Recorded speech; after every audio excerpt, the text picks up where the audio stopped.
While acknowledging that the Finance Bill 2024 protests were hijacked by criminal elements, it is important to refocus our minds and efforts on the social contract we signed with the people of Kenya when we promised to deliver on better and improved service delivery across all sectors and regions of our beloved country.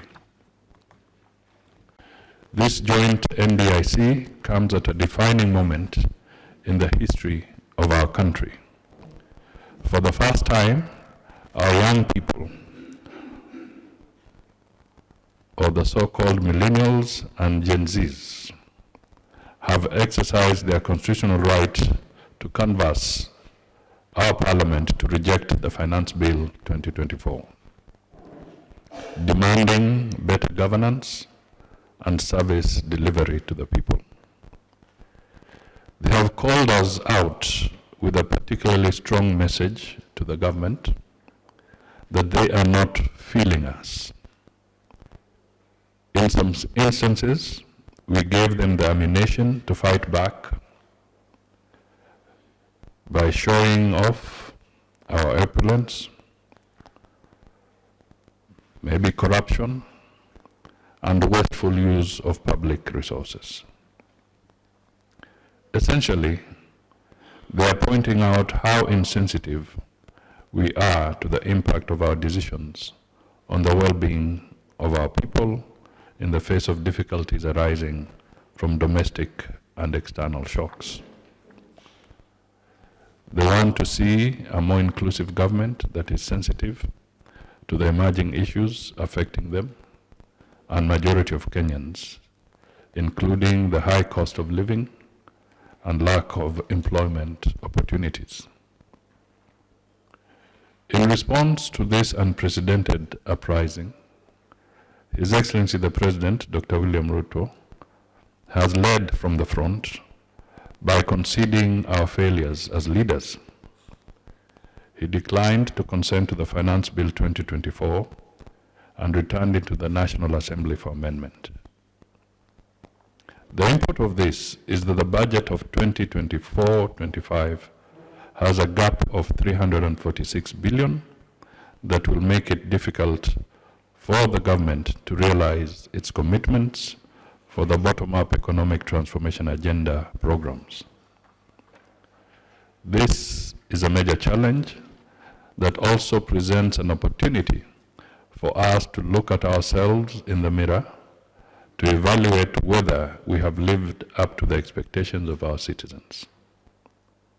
We need to assess whether we have supported the President to improve the governance of our country and deliver on his promises of social and economic transformation, or the decisions we have made and our lifestyle are being seen as impediments to equitable growth and prosperity for all Kenyans.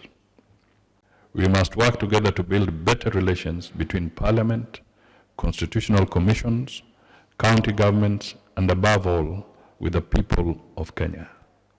The events of the past 2 weeks have taught us important lessons.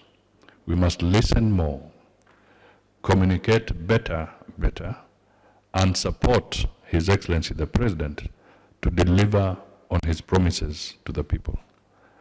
This, ladies and gentlemen, should be our mantra going forward. We must all strive to win the hearts and trust of the people in the remaining period by rolling up our sleeves and going back to work for them. The moment is here for us to deliver the envisaged benefits of the better pillars of the people. We have an opportunity to move up our agricultural value chains, expand the Hustler Fund to support the growth of our micro, small and medium enterprises, scale up the uptake of affordable housing, expand access to healthcare to achieve universal health coverage for all, and integrate our youth in the digital superhighway and creative economy space. It is time for us to cut our cloth according to our size through prudent utilization of the available resources and targeted investments in areas of the better programs that realize the best results to the target beneficiaries. Each and every shilling counts in this new journey. Accounting officers at all MDAs should be more zealous in protecting resources allocated to them. So let me begin by requesting that we all be upstanding to observe a minute's silence in honor of all those who lost their lives during the past 2 weeks through the demonstrations.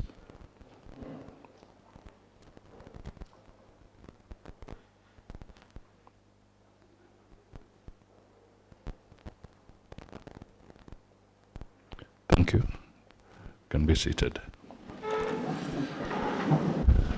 May the Almighty God rest their souls in eternal peace and comfort their families. Thank you.